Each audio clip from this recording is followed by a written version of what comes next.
اهدنا الصراط المستقيم.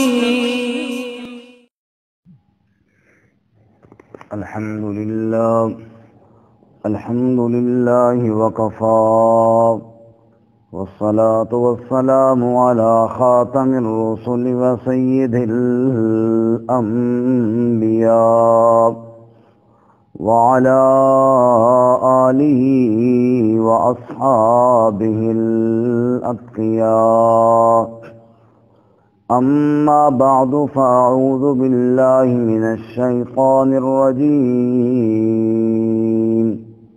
بسم الله الرحمن الرحيم. إنا أنزلناه في ليلة القدر، وما أدراك ما ليلة القدر. ليلة القدر خير من 1000 شهر. تنزل الملائكة والروح فيها بإذن ربهم من كل أمر. سلام هي حتى مطلع الفجر. إنا أنزلناه، بے شک ہم نے نازل کیا اس کو، فی لیلۃ القدر، عزت والی رات میں. وما ادراک ما لیلۃ القدر، اور تجھے کیا معلوم کہ شب قدر کیا ہے. لیلۃ القدر خیر من 1000 شہر، شب قدر بہتر ہے 1000 مہینوں سے. تنزل الملائکۃ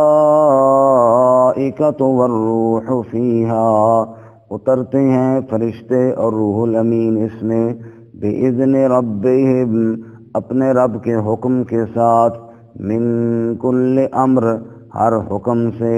سلام ہی حتی مطلع الفجر، سلامتی والی ہے وہ رات یہاں تک کہ فجر طلوع ہو جائے. سبحان ربک رب العزت عما یصفون، وسلام علی المرسلین، والحمد للہ رب العالمین. اللہم صل علی محمد وعلی آل محمد، کما صلیت علی ابراہیم وعلی آل ابراہیم انک حمید مجید. اللہم بارک علی محمد وعلی آل محمد، کما بارکت علی ابراہیم وعلی آل ابراہیم انک حمید مجید. معزز سامعین، سورۃ القدر آپ کے سامنے تلاوت کی ہے. اللہ رب العزت اس کے مطابق صحیح بیان کی توفیق عطا فرمائے اور ہمیں قرآن و سنت پر عمل کرنے کی توفیق عطا فرمائے. اس سے قبل سورۃ العلق میں پہلی وحی کا تذکرہ آپ نے سنا، جس میں پڑھنے کا حکم دیا گیا، اور اس سورہ مبارکہ میں قرآن کریم کی عظمت اور مقام کو بیان کیا گیا. چونکہ قرآن کریم اللہ رب العزت کا کلام ہے، اور کلام الہی کے ساتھ نسبت ہو جانا بھی بہت بڑی بات ہے. جس چیز کی نسبت اللہ تعالیٰ کی طرف ہو جائے وہ بڑی عظمتوں اور بڑی شان والی ہے. جیسا کہ بیت اللہ، کعبہ شریف، کعبۃ اللہ ہے تو وہ بھی ایک گھر پتھر سے بنا ہوا، پتھروں سے بنا ہوا، لیکن چونکہ اس کی نسبت اللہ کی طرف ہو گئی ہے کہ بیت اللہ، اس لیے باقی سارے دنیا کے گھر اکٹھے کر لیے جائیں اس کا مقابلہ نہیں کر سکتے، چونکہ اس کی نسبت بہت اونچی ہے. تو کلام اللہ تو ہے ہی میرے رب کا کلام. یہ اللہ تعالیٰ کا کلام ہے اور اللہ کی صفت ہے، اللہ کی مخلوق نہیں. جیسا کہ باقی مخلوقیں ہیں اور آئیں اور ختم ہو گئیں، یہ ایسے نہیں ہے. یہ اللہ تعالیٰ کی صفت ہے، قدیم ہے.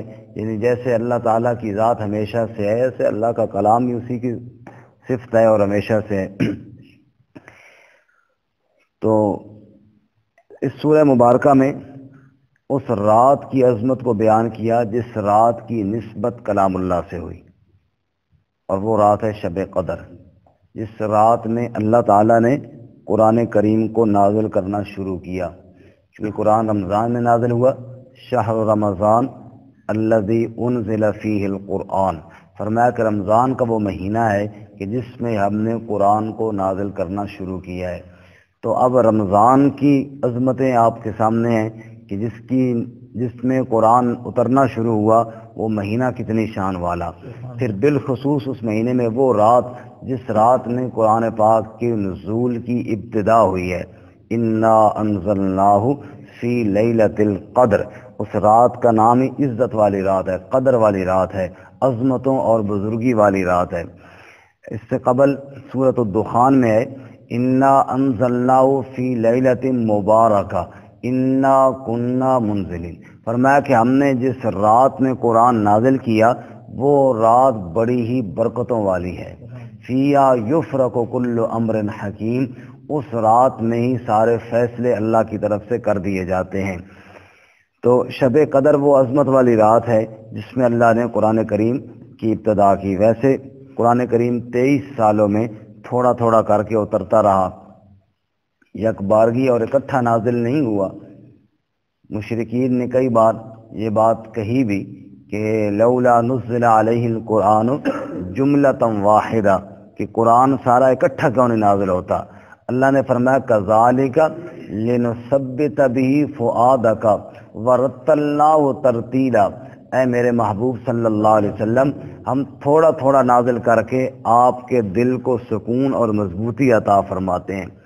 مثلا جب کفار آپ پہ فکرے کستے ہیں، کبھی آپ کو شاعر کہتے ہیں، کبھی آپ کو مجنون کہتے ہیں، کبھی کیا اور کبھی کیا، اور ان کی باتوں سے آپ کے دل میں غم آتا ہے، ہم ادھر سے 2-4 آیتیں نازل کر کے آپ کو سکون عطا فرما دیتے ہیں۔ کذالک لنثبت بہ فؤادک ورتلناہ ترتیلا، اور ہم نے اس کو تھوڑا تھوڑا کر کے اس لیے نازل کرتے ہیں تاکہ آپ کا دل سکون میں رہے۔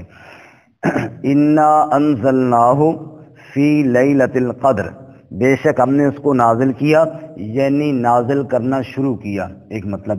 دوسرا مطلب یہ ہے کہ آسمان دنیا پر قرآن شب قدر میں نازل ہوا، بل ہوا قرآن مجید فی لوح محفوظ، لوح محفوظ سے آسمان دنیا پر قرآن شب قدر میں نازل ہوا، اور وہاں سے پھر 23 سالوں میں دنیا تک آپ صلی اللہ علیہ وسلم کی پاس اللہ تعالیٰ نے نازل فرمایا۔ تو انا انزلناہ، بے شک ہم نے نازل کیا اس قرآن پاک کو، فی لیلۃ القدر، اس رات میں جو عزت والی عظمت والی رات ہے، وما ادراک ما لیلۃ القدر، اور تو کیا جانے، تجھے کیا معلوم کہ وہ کیا رات ہے، کتنی شان والی ہے۔ وما ادراک وہیں پر بیان ہوتا ہے، جیسے پہلے کئی بار ہم پڑھ چکے ہیں کہ جس چیز کی عظمت کو دنیا والے سمجھ نہ سکیں، یعنی وہ اتنی عظمتوں والی ہے کہ تم اس کے پورے مقام کو نہیں سمجھ سکتے ہو، وہ کتنی شان والی ہے۔ وما ادراک ما لیلۃ القدر، اور تجھے کیا معلوم وہ شب قدر، وہ عزت والی رات، وہ کتنی عظمتوں والی ہے، کتنی بلندیوں اور رفعتوں والی ہے۔ لیلۃ القدر خیر من الف شہر، وہ شب قدر تو بہتر ہے 1000 مہینوں سے۔ فرمایا صحاب رسول صلی اللہ علیہ وسلم نے سنا کہ پہلی امتوں میں ایک شخص تھا جس نے بڑا لمبا عمل کیا، حتیٰ کہ 1000 سال تک وہ عمل کرتا رہا۔ صحاب رسول میں خیال پیدا ہوا دل میں، ہماری تو عمر ہی تھوڑی ہے، اس نے تو اتنا وقت عمل کیا اور ہمیں تو اتنا ٹائم ہی نہیں ملے گا، لہذا اس کے درجے کو تو ہم پہنچ نہیں سکتے۔ اللہ تعالیٰ نے کرم کرتے ہوئے شب قدر کی یہ فضیلت والی صورت نازل فرمائی اور فرمایا اے امت محمد صلی اللہ علیہ وسلم، تمہارے اوپر جو اللہ کی خصوصی کرم ہے ان میں یہ رات کا مل جانا بھی ہے، جس نے اس رات کو عبادت کر لی اللہ کے ہاں 1000 مہینوں کی عبادت سے افضل ہو جائے گی۔ لیلۃ القدر خیر من الف شہر، شب قدر بہت بہتر ہے 1000 مہینوں سے۔ اب اس سے اندازہ کرو کہ کتنی اہم گھڑی ہے۔ تو خصوصیت کے ساتھ جو چیزیں اللہ نے عطا فرمائی ان میں شب قدر بھی ہے۔ جیسا کہ آج جمعے کا دن ہے، ان میں جمعہ بھی ہے، جو اس امت کو اللہ تعالیٰ نے خصوصی طور پر فضیلت والے اوقات عطا فرمائے ہیں، ان میں جمعے والا دن بھی ہے جو ہر ہفتے آتا ہے۔ اس لیے فرماتے ہیں کہ جمعے میں ایک گھڑی ایسی ہے، اللہ کے رسول صلی اللہ علیہ وسلم نے ارشاد فرمایا کہ اس میں جو آدمی اللہ تعالیٰ سے دعا مانگے بشرطے کہ حرام نہ ہو اور قطع رحمی کی نہ ہو، اللہ اس کو ضرور عطا فرماتے ہیں۔ تنزل الملائکۃ والروح فیہا، اب آگے اللہ اس رات کی فضائل کو بیان کرتے ہوئے اس رات میں کیا ہوتا ہے وہ بیان فرماتے ہیں۔ تنزل الملائکۃ، اترتے ہیں فرشتے، والروح، اور روح الامین یعنی جبرائیل امین۔ روح الامین کا ذکر الگ اس لیے کیا جاتا ہے کہ یہ عظمت والے ہیں، بڑی شان والے ہیں، یہ فرشتوں کے سردار ہیں۔ جیسا کہ سورۃ تکویر میں ہم نے پڑھا کہ مطاع ثم امین، ذی قوت عند ذی العرش مکین، مطاع ثم امین، یہ بڑی طاقت والے ہیں، صاحب عرش کے ہاں ٹھہرنے والے ہیں، عزت والے ہیں، اور ان کی وہاں پر اطاعت کی جاتی ہے، اور ان کا لقب وہاں پر امین ہے، امانت دار ہے۔ اور سورۃ النبا میں ہم نے پڑھا کہ جب قیامت کا دن ہوگا تو یوم یقوم الروح والملائکۃ صفا، وہاں روح الامین اور دیگر فرشتے بھی صف میں کھڑے ہوں گے۔ تو قیامت والے دن وہاں جو فرشتے کھڑے ہوں گے تو وہاں بھی جبرائیل علیہ السلام کا عظمت کے ساتھ الگ تذکرہ فرمایا، اور یہاں بھی جبرائیل علیہ السلام کا الگ تذکرہ فرمایا ان کی عظمت اور ان کی شان کی وجہ سے۔ سمجھ آ رہی ہے جی؟ جیسے ہم کہنے سب کو سمجھ آ رہی ہے جی، صابر صاحب آپ کو بھی آ رہی ہے؟ یہ عظمت کی وجہ سے الگ ذکر فرماتے ہیں نا، شان کی وجہ سے۔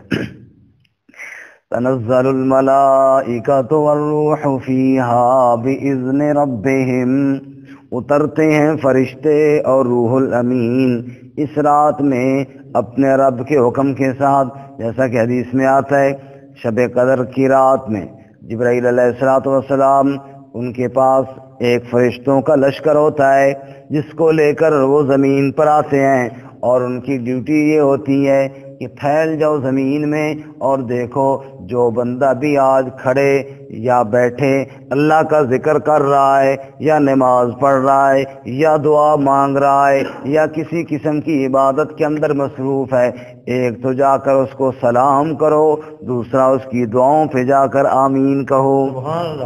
فرشتے پوری رات یہی کام کرتے ہیں، زمین میں پھر جاتے ہیں، عبادت کرنے والوں کو سلام پیش کرتے ہیں، اللہ کا سلام پیش کرتے ہیں اور ان کی دعاؤں پر آمین کہتے ہیں۔ من کل امر، ہر حکم سے، ہر حکم لے کر آتے ہیں۔ یہی وہ رات ہے، بعض حلقوں میں یہ بات مشہور ہے کہ وہ شب برات ہے، 15 شعبان کی رات ہے، لیکن قرآن کے اشاروں سے واضح معلوم ہو رہا ہے کہ وہ یہی رات ہے شب قدر والی، جس رات میں فیصلے ہوتے ہیں کہ ساری رات کا سارے سال کا فیصلہ ہو جاتا ہے، اور وہ فرشتوں کی ڈیوٹیاں لگا دی جاتی ہیں کہ اگلے سال تم نے یہ کام کرنا ہے۔ مثال کے طور پہ جیسے بادلوں کے فرشتے ہیں، ان کی ڈیوٹیاں لگ گئی، جناب تم نے اس سال اتنی دفعہ بارش لے کر جانی ہے اور ترتیب اتنی دفعہ بادلوں کو ہانک کر لے جانا ہے، اتنی بار تم نے ہواؤں کو چلانا ہے۔ جس فرشتے کی جو ڈیوٹیاں ہیں، مثلا روح قبض کرنے والے کے فرشتے ان کی ڈیوٹیاں لگ جاتی ہیں، تو جو بھی ڈیوٹیاں ہیں وہ فیصلے اس رات یعنی شب قدر والی رات جو رمضان کے آخری عشرے میں ہے، اس رات میں یہ فیصلے ہو جاتے ہیں، کیونکہ من کل امر سارے معاملات اس رات میں طے ہوتے ہیں۔ اور سورۃ دخان میں ذکر ہے جہاں فرمایا کہ ہم نے اس قرآن کو شب قدر میں نازل کیا، برکت والی رات میں، وہاں بھی آ گیا فیہا یفرق کل امر حکیم، اس رات جس رات میں قرآن نازل ہوا اس رات فیصلے کر دیے جاتے ہیں بڑی حکمت والے۔ تو گویا کہ یہ فیصلے شب قدر میں ہوتے ہیں جو رمضان کے آخری عشرے میں یہ رات ہے۔ سلام ہی حتی مطلع الفجر، یہ رات سلامتی والی ہے یہ بالکل اسی طرح ہے جیسے بیت اللہ کے بارے میں فرمایا نا کہ وہ امن والا ہے، حرم پاک کیا ہے، امن والا ہے، جو اس میں داخل ہو گیا اس کو امن مل گیا۔ ایسے یہ رات جو اس رات میں داخل ہوا اسے سلامتی مل گئی، یعنی جو بھی اس رات اعمال کے لیے کھڑا ہو گیا شیطان کے شر سے محفوظ ہو گیا، سلامتی مل گئی۔ اسی طرح نفس کے دھوکے سے انشاءاللہ بچے گا، کیونکہ برکت والی رات ہے، فرشتوں کے سلام ہے، تھوڑی بندہ کوشش کرے گا تو آگے اللہ کی رحمت میں گر جائے گا، اور شیطان کے شر سے، نفس کے دھوکے سے یا گناہوں سے بندہ سلامتی میں رہے گا۔ سلام ہی حتی مطلع الفجر، اور یہ کوئی تھوڑا ٹائم نہیں بلکہ فجر کے طلوع ہونے تک ساری رات ہی یوں سلامتی والی ہے، پوری رات کے اندر ہی اللہ کی رحمتیں اور برکتیں برستی رہتی ہیں۔ اللہ تعالیٰ ہمیں شب قدر ہو، اسی طرح جمعۃ المبارک ہو، یا جو بھی اوقات ہوں، اللہ ہر وقت میں اللہ تعالیٰ ہمیں قدر کر کے اس پہ عمل کرنے کی توفیق عطا فرمائے۔ ترجمہ دوبارہ سنیں۔ انا انزلناہ فی لیلۃ القدر، بے شک ہم نے نازل کیا اس کو شب قدر میں۔ وما ادراک ما لیلۃ القدر، اور تجھے کیا معلوم کہ شب قدر کیا ہے؟ لیلۃ القدر خیر من الف شہر، شب قدر بہت بہتر ہے 1000 مہینوں سے۔ تنزل الملائکۃ والروح فیہا، اترتے ہیں فرشتے اور روح الامین اس میں، باذن ربہم، رب کے حکم کے ساتھ، من کل امر، ہر قسم کا حکم لے کر۔ سلام ہی حتی مطلع الفجر، سلامتی والی ہے وہ یہاں تک کہ فجر طلوع ہو جائے۔